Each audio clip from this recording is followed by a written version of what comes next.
Welcome to Almanac North. I'm Maarja Hewitt. Today we are joined by experts and volunteers that run summer programs for kids. We'll meet with Summer and Special Programs Director Rachel Gimza from Wolf Ridge, speak with student volunteers Ranger and JoJo about the UMD Kids Rock program, and have a conversation with UMD Assistant Basketball Coach Tyler Peterson about the summer sports camps available. All of that is to come tonight on Almanac North, but first, the Minnesota Board of Water and Soil Resources, BWSR, is allocating $2.1 million in grants to local governments to encourage climate-smart agricultural practices that enhance soil health. This funding comes from the Alliance to Advance Climate-Smart Agriculture, a USDA-funded national pilot program led by Virginia Tech University. The program aims to foster the adoption of practices that sequester carbon, improve soil health, reduce greenhouse gas emissions, and bolster water quality. In Minnesota, about $13 million will be available by mid-2024 for farmers and ranchers to receive incentives of $100 per acre or animal unit for adopting these practices. BWSR Executive Director John Jaschke highlighted the program's potential to demonstrate the value of these practices in a low-risk setting, aiming to expand conservation efforts. The Minnesota Department of Health will hold a public hearing on April 30th at 6 p.m. regarding Mahnomen's Health Center's transition to a rural emergency hospital, which eliminates inpatient and swing bed services.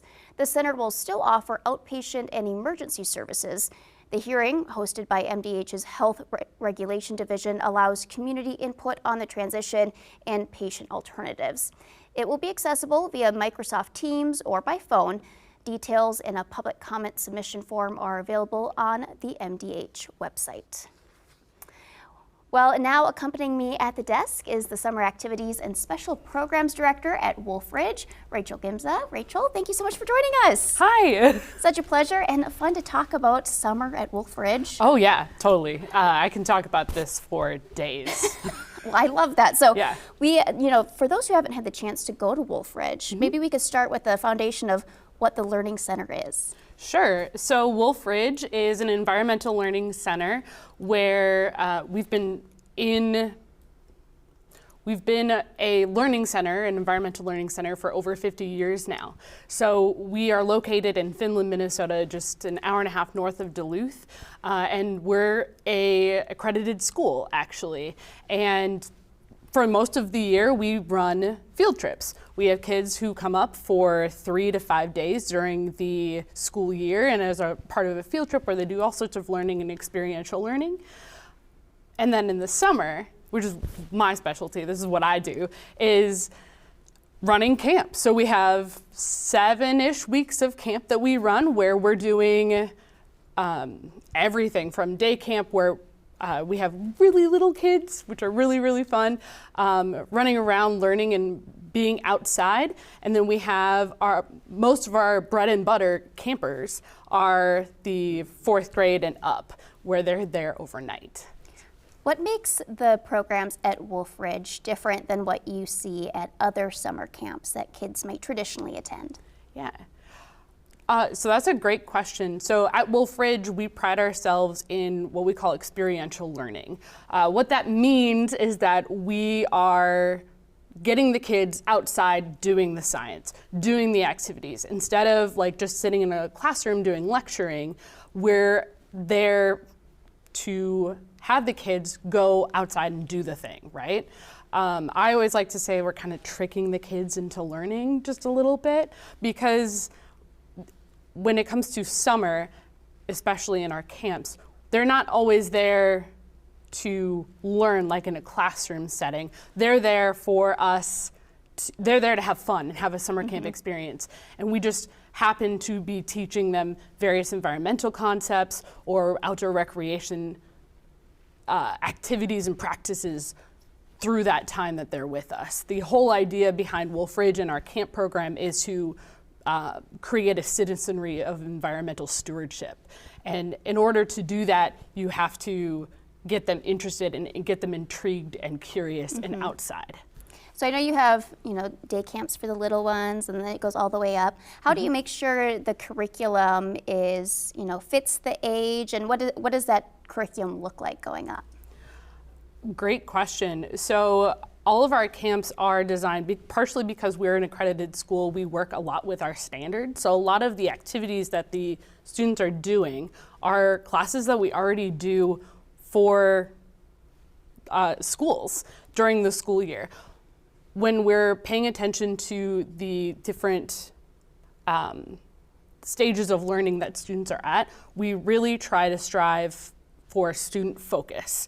So if the students, especially in the summer, if they're down at the lake and they're little preschoolers and you have all the safety, you have all of the safety things that you have to go through so that way people don't end up like completely soaked. But if they do, that's totally fine. We're fine with being messy.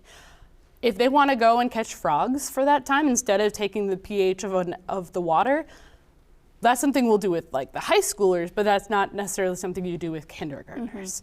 So we take that into account and train our naturalists. All of our naturalists are trained educators. We go through a rigorous, at least 2 weeks of training for all of our educators to be able to make sure that they are upholding the highest standards of education and teaching that we possibly can give.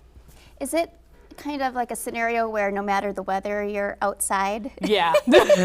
Nothing much really stops us. The only thing that really stops us from teaching is lightning or thunder. And even that is it's truly just lightning that stops us. We teach in all kinds of weather. Like just yesterday, it was like 50-mile-an-hour winds, and we had people up on our ropes course. Oh. So like, it doesn't really bother us because we have the safety measures in place and everyone knows what all of our equipment and everything can take. So it's an experience in and of itself when you get to go out and be in those kinds of conditions, because what ends up happening is those become those core memories for people. And they're like, oh yeah, remember when we were out on this trail and it was just pouring rain? Like when I was at camp at a similar, like it was just pouring rain. And that was one of the most memorable moments of that camp. And instilling those types of memories allows the students to create a positive engagement and positive interaction with nature, and allows them to go forward and be like, oh, well, I had fun then, so I should protect this in the future because I want to make sure that everyone else can have that experience when I'm a kid. I love that. So the summer is not that far away now. Nope. Can people still register for Wolf Ridge camps? Yeah, absolutely. We have a wide variety of camps that are still available. From our family camp that we run, our grandparents camp where grandparents can take their grandkids. Oh, that's fun. Very fun. Wide variety, those are still open. We have a variety of specialty camps that are open, from our day camps that still are taking registration to some of our wilderness trips, because that's another thing that we do is our wilderness trips. So are those off-site trips where like they backpacking? Yeah, so some of them they spend some time on campus, and then they also spend time off campus on a wilderness trip. So out in the boundary waters, for example, being able to learn naturalist practices, or hiking on the Superior Hiking Trail. We even have a trip that goes to Isle Royale. So we do a wide variety of activities there. Well, Rachel, thank you so much for joining us tonight. Sounds like you have a very fun and busy summer ahead. Oh, always.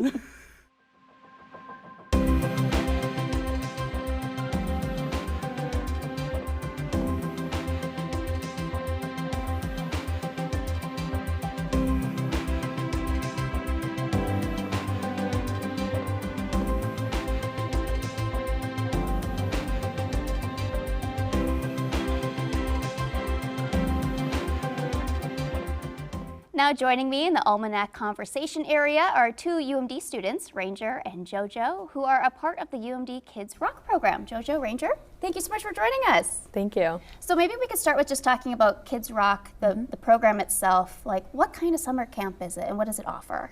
You can go. Okay, so it's basically just a camp for any Duluth kid. It's a day camp. Age ranges from like 5 to 14 at the max. We have a few different kinds of camps. We have our classic camp, classic plus, exploration, venture.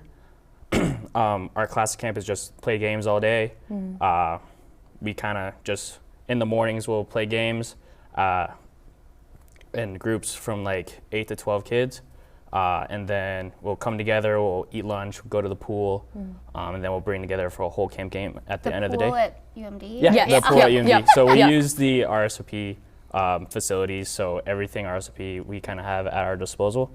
And then our Classic Plus is just, so our Classic is ages from 5 to 10, and then Classic Plus is 11 to 14. So those kids there's usually a little less of them, but they do kind of do their own stuff. We can go off campus with them. Sometimes we go to Bagley. We go to the beach sometimes. We've gone up to Gooseberry with them before too. Yeah. Oh, nice. So that one, we have a little bit more leeway with that. And then we have our exploration and our venture camps. Our exploration are kind of, most of them are with other schools on campus. So we have a pharmacy camp where in the morning they'll do like, the pharmacy camp is like one of our most famous camps and very popular. So they'll do like pharmacy stuff all day and it's very fun. And then after lunch, they'll kind of join the rest of camp and go to the pool and everything. And then we have other camps that we run, like a sport camp where they do sports all day. And then about half of our exploration camps are run by other schools, the other half that we run. Okay. And then we have our venture camps, which are probably our most popular, but there's the least amount because we do biking, climbing, and paddling, and we have samplers where we do all 3 in a week. So a normal week would look like climbing. They're climbing at the UMD Rock Wall the first 2 days, and then we go off campus to like Silver Cliff or Whoopie Wall. Or Ely's Peak. Or Ely's too. Peak, and it's just a blast. There's usually, you kind of make a bond with kids because there's only 8 of them, and we take our Chevy Diamond up there, so it's real fun. And then we got biking camps where we bike all over Duluth, and Oh, it's very, fun. it's So great. you have really a wide range of different Yes, kinds of yeah, camps. it's not just like one camp. We have camps within camp, and so I feel like that's where a lot of the draw is to like a lot of parents to like send their kids there, is because it's not just, oh, your kid's gonna be coming here and just like playing games all day. Like there's a lot of opportunity for them to do other things. Like even with our classic camp, we take them climbing for like one day throughout the week, like Tuesdays, for example. And then Wednesdays, we might spend like a little bit more like time outside and doing like water activities if it's a super nice day out. And then Thursdays, we kind of do like craft. And then Fridays, we have like a Friday fun day. And so we do like a big all camp activity based on our theme for the week. So our first week is always color week because that's the best week. Everybody loves colors. And so on our Friday fun day, we do a color run, and we have like these big bags of chalk that we just like spray around with the kids. They get to do a bunch of different activities, and it's always a blast on Friday What are fun some days. of the other themes? I'm trying to think. Sport week, where we have a big Olympics at the end of the week. We have Spy Week, and Spy Week is fun because we have in the past years, our supervisors have been like kidnapped, and we've had to like they have to like play a game of Clue, and they have to fun. save them Yep. throughout the whole day. Yeah, it's like a real life game of Clue. It's the pretty last fun. week is usually beach week, and we have a big beach party. In the last few years, we've gotten rained out on both of the last Yeah. days. But come we on, usually Duluth. I know, right? We usually try to plan to go to the beach and actually like push all the kids. I've never done it because of those last 2 years, but Yeah. that was the plan. We always we still have fun. We have like dunk tanks and everything. The kids love to dunk tank me. So. Yeah. Oh, that sounds awesome. Yeah. And so you're both UMD students, and you both have quite experience with the camp, several years. Yes. Who are the counselors, the teachers? Are they all UMD students? Are they looking to become teachers after graduation? Yeah, Or- all of our staff are UMD students. We only have like 2 professional staff, which is Colin Luke and Tom White. They're kind of our more like supervisors that we directly report to.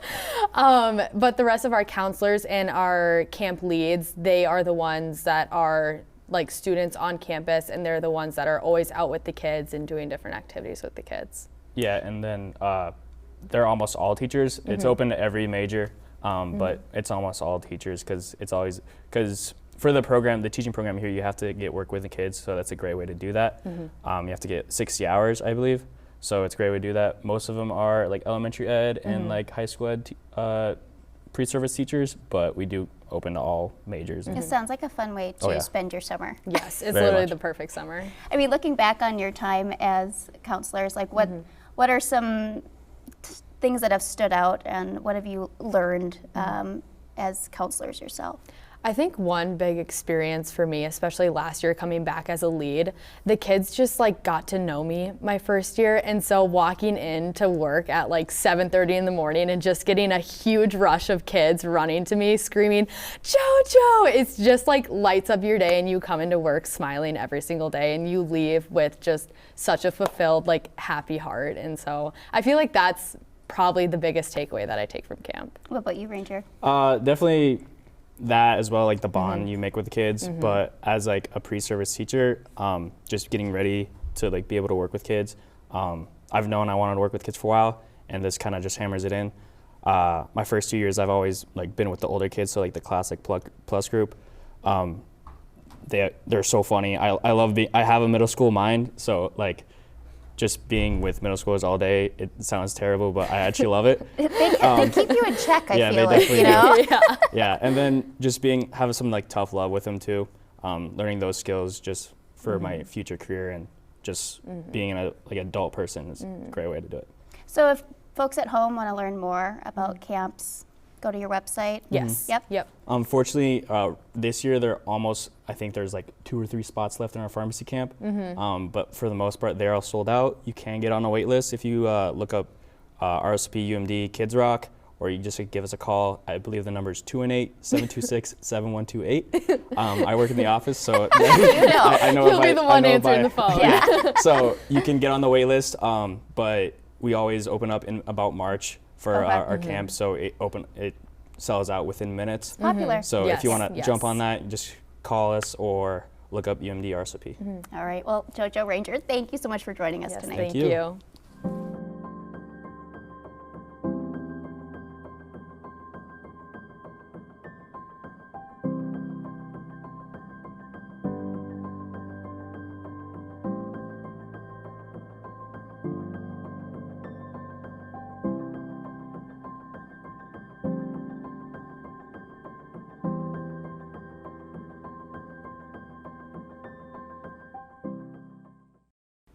We have another guest at the desk today. UMD assistant basketball coach Tyler Peterson is here to speak with us about the UMD summer sports camps and their benefit for kids. Tyler, thank you so much for joining us.